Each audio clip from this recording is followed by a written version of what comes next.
مع اقتراب شهر رمضان جاوني بزاف ديال الاسئله. دكتوره انا حامله، واش نقدر نصوم؟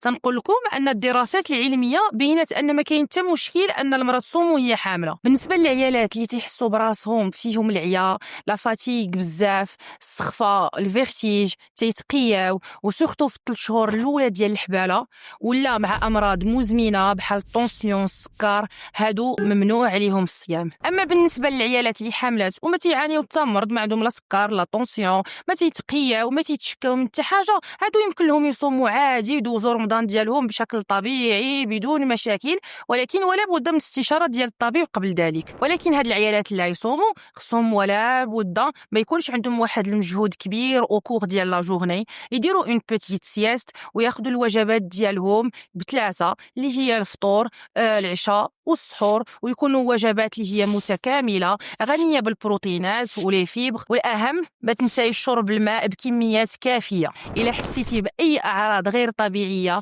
بحال السخفه، الدوخه، الغثيان، قله الحركه ديال الجنين ديالك، ديك الساعه راه خصك تفطري وتستشري الطبيب ديالك. ورمضان مبارك مسعود بالصحه والسلامه وجميع المتمنيات ان شاء الله.